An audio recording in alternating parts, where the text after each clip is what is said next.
Shut up and sit down.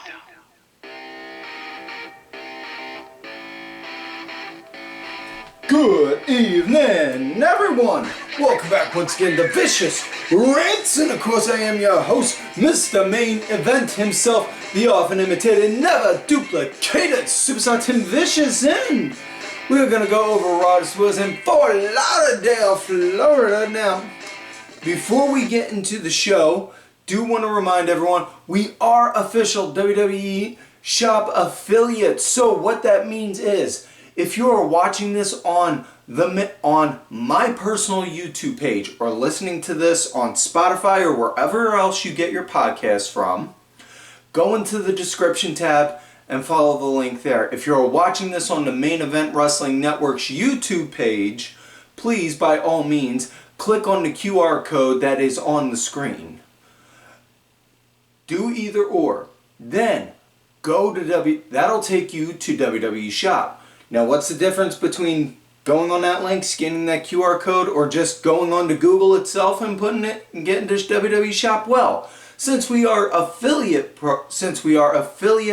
what that means is you click that link, you scan that QR code, you go to that store, then you make a purchase on there. Because let's face it, folks, if you're going on WWE Shop, you're already looking to go and get some of that sweet, sweet merch. Whether it's a Cody Rhodes shirt, whether it's a Bloodline shirt, that new OTC Roman Reigns shirt, any of that fine quality merchandise they got.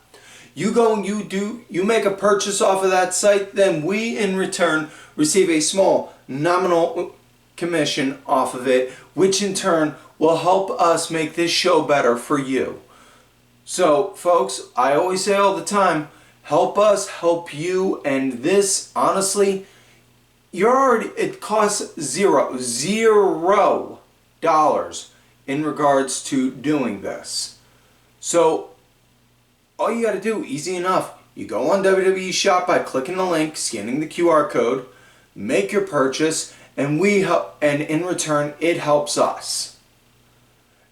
So again, WWE Shop affiliates, click the link, scan the QR code. We thank you for your business and your time to listen on that.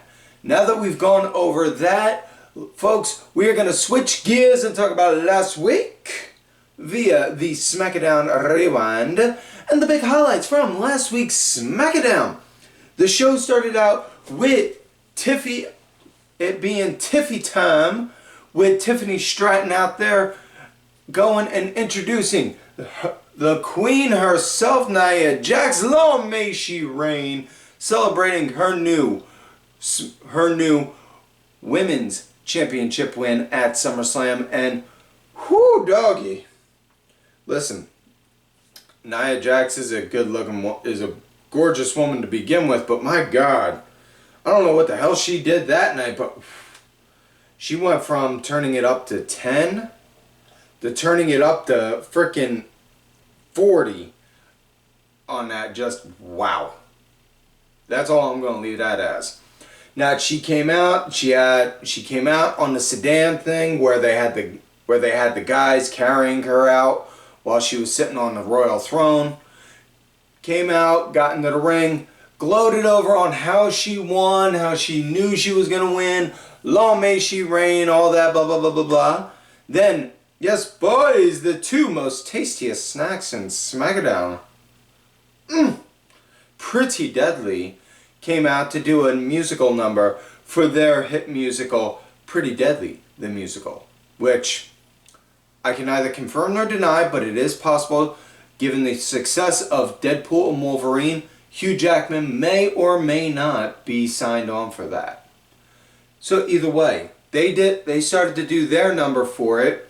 And then they started to do their number. Then next thing you know, wouldn't you know it, Michin Mia Yim came up out of nowhere, did a sneak attack, cleared out the entire ring using a Singapore cane. And then after that, you see later in the show, Michin's going to wind up getting a match with Nia the following week, which is this Friday, coming up after the Friday following the date of this episode's release. So stay tuned for the next episode to hear the fallout from that. And yeah, so yeah, that's what happened on the opening segment. We had Carmelo Hayes going against Andrade again. This was number 3, I believe it was.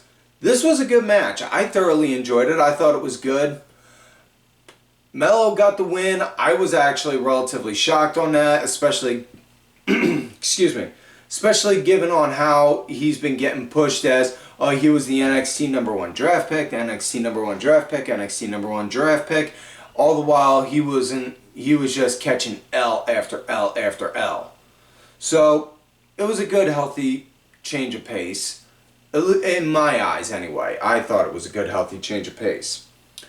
Naomi had a match against Blair Davenport. I gotta say, I was thoroughly impressed. I'm not the biggest Blair Davenport fan, but I enjoyed this match. Blair wound up getting a win. Hopefully it leads to bigger and better things for her. You know, and I say all the time, I don't have to like you.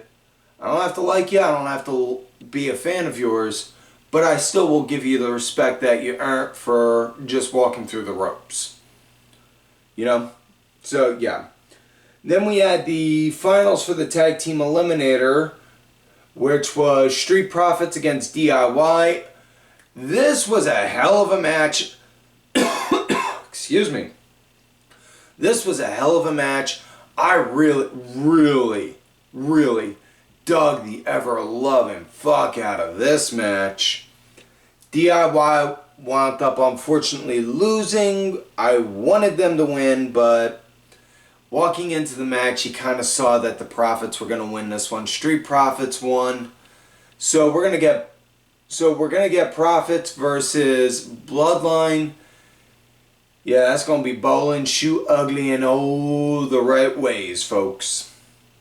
So then we come to the closing segment for SmackDown. It was Solo coming out with addressing Roman Reigns, telling him, Roman, you want this.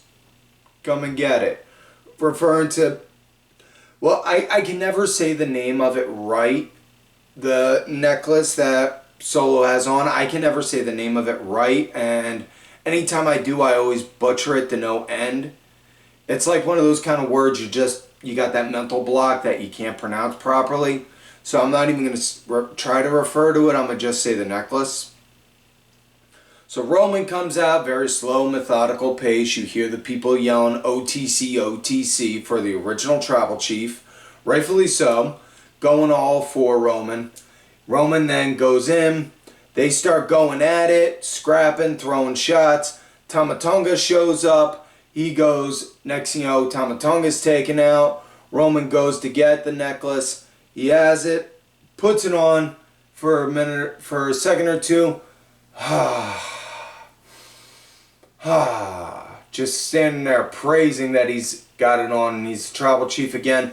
Next thing you know, wouldn't you know, Jacob Fatu out of nowhere takes him out, destroys him. Next thing you know, you see Solo.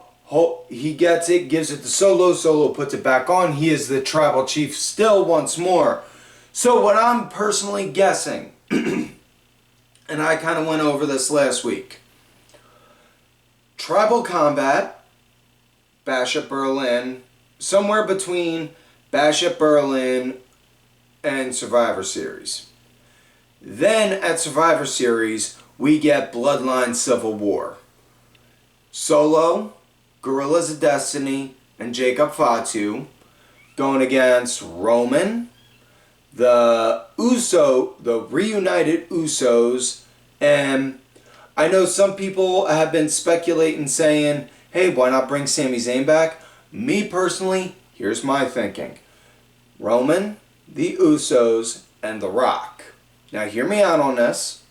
Have The Rock be Roman's fourth man. Once War Games officially begins and it looks like the match is about to end, Rock does a screw job and screws Roman out of the win, and then Solo acknowledges Solo as the Tribal Chief, so that way then they can use that to help shift and set a match towards Roman and Rock at WrestleMania.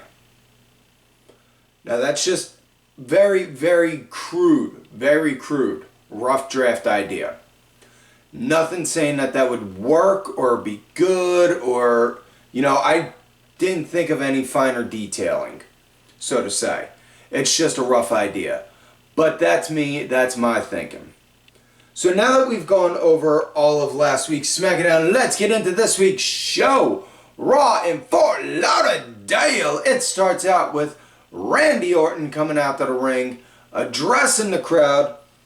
Folks, it's been a while, but welcome to Monday Night Raw. Nice good pop. Yay. Talks about on how, Gunther wanted to keep this professional, wanted to keep this professional with us, didn't want this to really get out of hand or get ugly with us, but then you had to cross the line. You had to cross the line by bringing my family into this. You had to talk about my dad. You had to talk about my granddad. You really think I was just going to sit there and let you? No. So, Gunther, man, listen, hey, I hate to break this to you, but you're going to want to take a picture of you holding that title while you can, because just like you folks here are going to want to take a picture of me, because next time you guys see me, I'm going to be a 15-time world champion. Out comes Gunther, addressing Randy, saying, I'll give you credit where credit's due. Randy, you got a cheap shot on me last week. However, I know you. I know your type. I know your style. You are nothing more but just a cheap trick. You're nothing special. I'm going to obliterate you. Now, Gunther, you may want to choose your words carefully, because, you see, we got going from here to Berlin, that's an 8-hour flight. And, man, during that time, 8 hours, you're going to have my foot up your ass for 8 hours. And just to make matters worse, it's a triple wide. And then Gunther just disengaging, not wanting to get into it, starts to back off. Next thing you know, Ludwig Kaiser tries to sneak up on him. Randy, boom, pops him with an RKO. So they officially announced later on in the night we're going to get Randy versus Kaiser as a match. So we'll get into that in a bit. First things first, first match of the night. We got Jimmy going up against Pete Dunne. Sheamus versus Pete Dunne. We got a pissed off angry Irishman fighting a pissed off angry Englishman. Somebody get a glass of whiskey and a bucket of popcorn, because this is going to be one hell of a show right here. And yeah, that did not disappoint one bit. It was fucking beautiful in all the right kind of ways. Now, I used this analogy before describing Sheamus and Drew McIntyre, but my God, this analogy fits perfectly. For those that have watched The Quiet Man, John Wayne movie, it's a classic. I hope you've enjoyed it. If you've never seen it, highly encourage you do. If you've seen The Quiet Man, and remember the bar fight scene with John Wayne, that pretty much sums up how it is when Sheamus is going up against Pete Dunne right here, because it was just a fucking fight. That's all this was. Solid banger with right out of the gate at the start with great back and forth. Oh my God. This is my favorite kind of style of wrestling to watch. When you got beefy, meaty, angry guys that can go and be athletic and just go and throw it out there. And just, love that stuff. Love seeing that kind. But great match. I absolutely loved it. This was, to me anyway, I would say, as far as in-ring work, best match of the night. Match came to an end. Sheamus got the win when Dunne actually got Sheamus's hand and stuffed it inside the turnbuckle pad to where it was wedged in there, like if you had your arm wedged in between, like if you had your arm draped underneath a rag or a blanket or something. And the whole time Sheamus is like, trying to pull it out, and then eventually, yeah, yanks the damn thing off. And then next, once he yanks it off, he gets up, boom, pops him with a brogue kick for the 1, 2, 3, ding, ding, ding. Sheamus got the win there. Next up, we got women's action. We got Maxxine Dupri. Yeah, I can't do a good Samantha Irvin impression when she goes to say Dupri. Sorry, folks. I tried. I tried because I care. Anyways, Maxxine Dupri going against Ivy Nile. This is a rematch based off of last week, which we did go over when Ivy turned. And before the match started, Chad Gable did officially welcome her into the team American Made. And again, I'm just waiting since they bought all the rights to WCW. I'm just wondering, is there anything saying they don't own the rights to Hulk Hogan's American Made song from WCW? Because, just think, having them come out saying their team is American Made, they're American Made, and then just having that blasting. No? I'm in a good mood and I'm giving you folks comedic gold. I hope you're appreciating this. Anyways, I thought the match was decent. It was... Excuse me. Excuse me. Match was decent. Maxxine, she went all out right at the start. Going at Ivy, beating the tar out of her on the outside. Once they started getting into the inside of the ring, started kind of going the other way right up until once Ivy started getting more momentum to the point of she was controlling the pace and flow of the match. Lights went out. Done. Done. Done. And then we heard the Wyatt music, and you just see Ivy like, what? And you see Gable and the Creeds get right by her like, no, we're not doing this. We're not doing this. We're done with the Wyatts. And all you see, next thing you know, Sister Abigail, Nikki Cross, come behind Ivy, scares her out of her skin. Gable and the Creeds get in front of her, like, oh, no, you want her, you got to go through us. Next thing you know, you see the Wyatts get up on the apron. You see the Wyatt 6 get up on the apron. And then everyone just starts all going at each other. Full on mayhem with the Wyatts against American Made. And then after all that was said and done, folks, it has been announced. Next week on Raw, Chad Gable is going up against Uncle Howdy. Wow, this is going to be good. Yeah. So next up, we got 6-man tag action. We got the New Day and Odyssey Jones going against the Final Testament. Karrion Kross with the Authors of Pain, Akam and Razor. Now, they did show a backstage segment where Kofi did address the Woods. Listen, Woods, you've been seen kind of down ever since I brought Odyssey over. What's going on, man? Well, it feels like, kind of like what everyone's been saying, like you brought him in just to take E's spot. You know? He's not just somebody that we could fill in. Whoa, Woods, hold up. I never once thought of bringing him in to take Big E's spot. No, Big E's family. He's always going to have that spot with us with New Day, no matter what. He always will, forever and ever. But you remember when we first started New Day, how when we were fighting to get it off the ground, none of the vets would give us the time of day to help us. All I'm doing is trying to help Odyssey here the same way we needed that help. That's all. You get what I mean? Yeah, I get what you mean, man. I guess it is just me. It's all right. Well, I'll get over it. So then we go into the match now. Now, Kofi, he's the punching bag from right out the gate. He's the punching bag right out the gate on it. He's getting put on the ass end of an ass whooping the whole way through.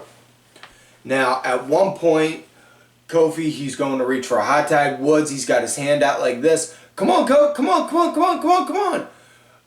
Jones is on the opposite end, and his hand is just a little bit further out, kind of like this if you're seeing the video. Kofi reaches Odyssey's hand, and you could just see the look on Wood's face, like, this motherfucker. He just took my this motherfucker just stole my hot tag. Like, he had that look on his face.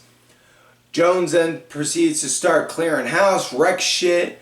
Match comes to an end when he does a black hole slam. Now, they don't call it that, but if you've ever seen Abyss, aka Chris Park, wrestle, you know what the black hole slam looks like. And he did the black hole slam to one of the Authors of Pain. I believe it was Akam, but he did that and got the 1, 2, 3.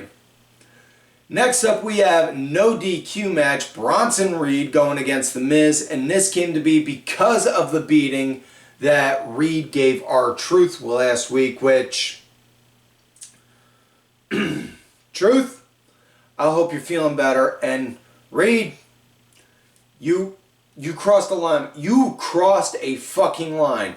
R-Truth is a goddamn national treasure, and you do not fuck with R-Truth, man. That is just not fucking cool.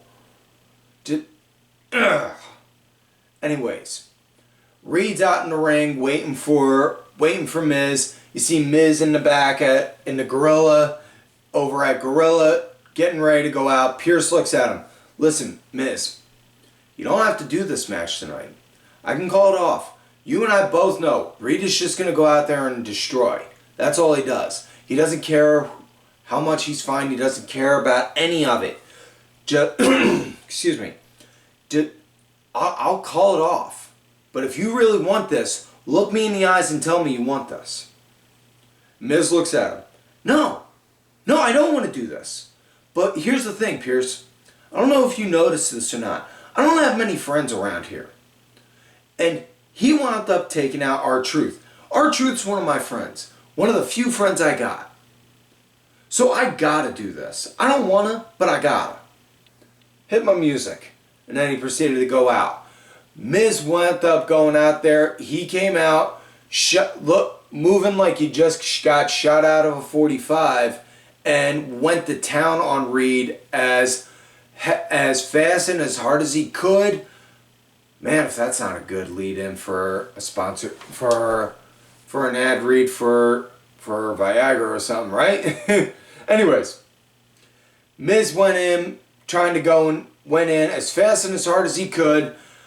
Unfortunately, that game only worked so long. Reed wound up stopping him, started getting on it, getting the advantage, easy for me to say, and then wound up hitting a Death Valley driver onto a table that was propped into a corner, and then went up for a tsunami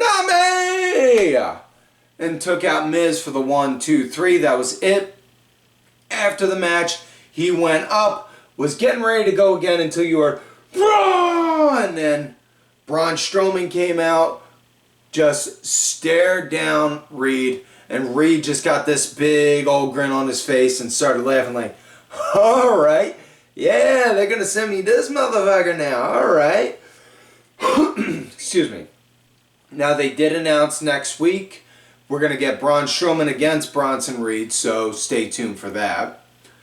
Now next up we had, we were supposed to have Damian Priest going against Dominic Mysterio, but that never happened because that challenge got made. Dom was out there, Priest was coming out, and then Priest got assaulted and taken out by the Judgment Day. Rhea came to try and help save. Then got taken out by Liv, and then Judgment Day wound up beating the crap out of the Terror Twins. Excuse me. Now I'm going to say this about that. I thought that was done extremely well. I absolutely loved it. And if anyone is questioning, saying, oh, well, this is just the Temu version of the Judgment Day. This is just a Wish.com version of Judgment Day. No. Hold it right there, slapdick. Because you see, look on who's leading this group right here. Whether it's officially or unofficially. Baszler is. And last I recall, Finn Baszler, let's see, he wound up oh yeah, not only was he leading, but he was also one of the founding fathers of the Bullet Club. So yeah, he knows a thing or two about stables. He could get in, listen, it's gonna work. You're not gonna convince me otherwise. This story that they got going right now is good and it's hot.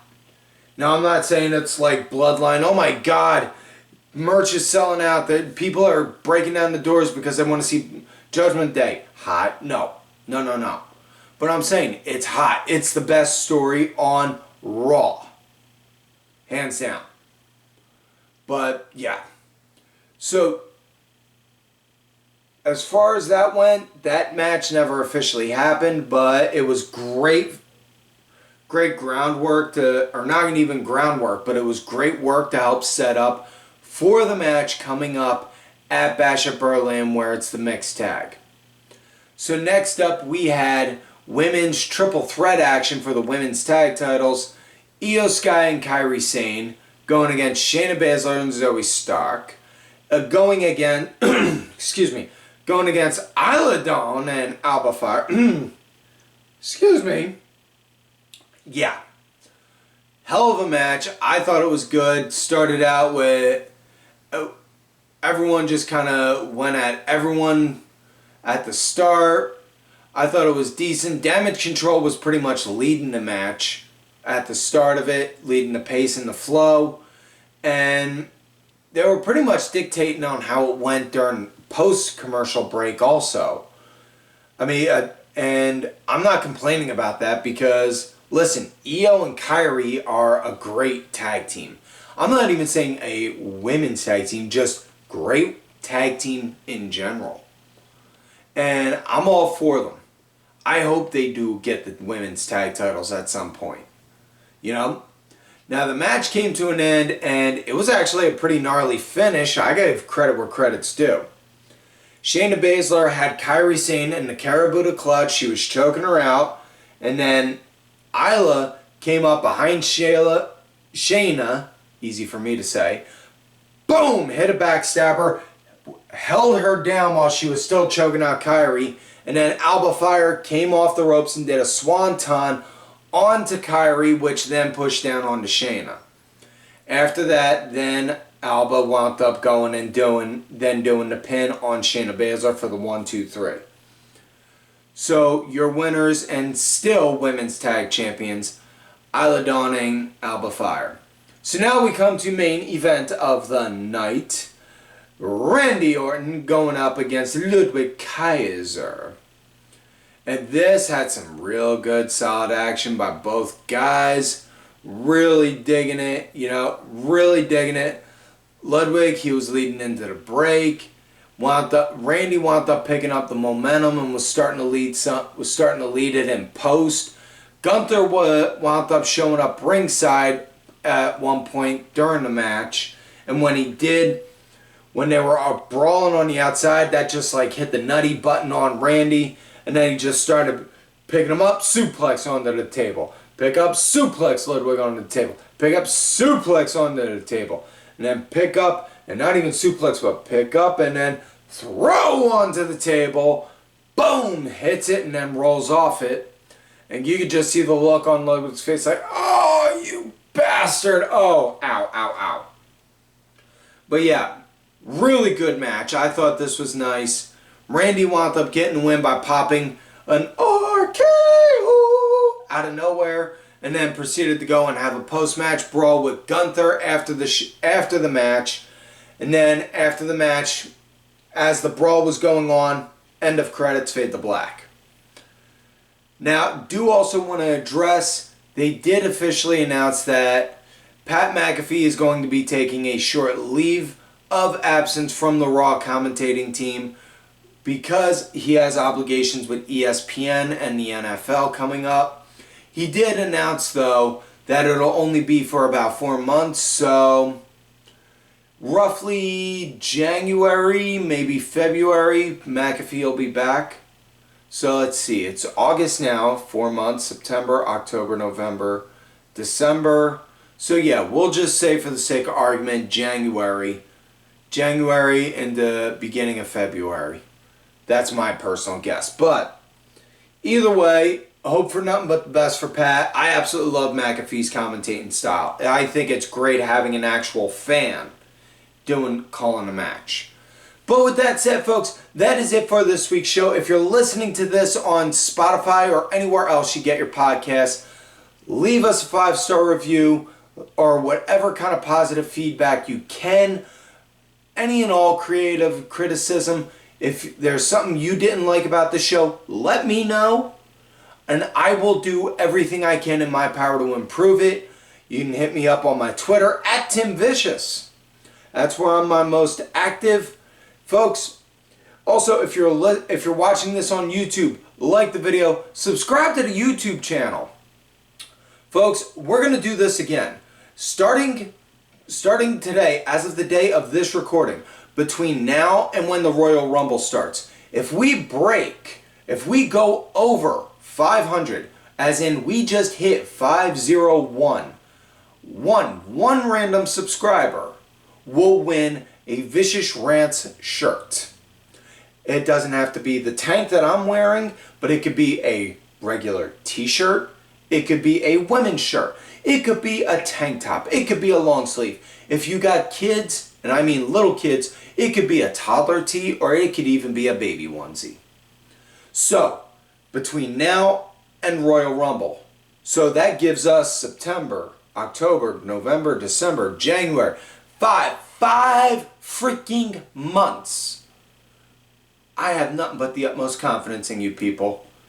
It costs $0 to do this, to help out a brother like this. So folks, I ask you, help me help you. So, like I was saying, that is it for this week's show. Make sure you like the video, subscribe to the channel, go back, watch some of the other episodes when you can. Look for me on the Twitter @TimVicious. Also, again, 500 subscribers before we break 500, I should say, by the Royal Rumble. You show me you subscribe, I will pick a random winner and send them a Vicious Ranch shirt out of my own money, out of my personal pocket, courtesy of whatamaneuver.net, where you can get all your Vicious Ranch apparel. We have t-shirts, tanks, long sleeves, women's tees, unisex tees, toddler tees, and baby onesies. They're a perfect gift for somebody you love, somebody you hate, or just a gift to get, or just a t-shirt to buy, so that way you can keep what you have and give to Goodwill, or Salvation Army, or whatever you do for clothes donations. Folks, don't forget to follow these cool ass cats on the Twitter. Also, DSB_IV main event_net, the Main Event Wrestling Network Twitter account. Shut up and sit down. No, I will not shut up and sit down. Sergeant Curry Pants, 3 Count Thursday, and D Dryer 1986. And folks, like I always say, you love me great, you hate me. Fuck you.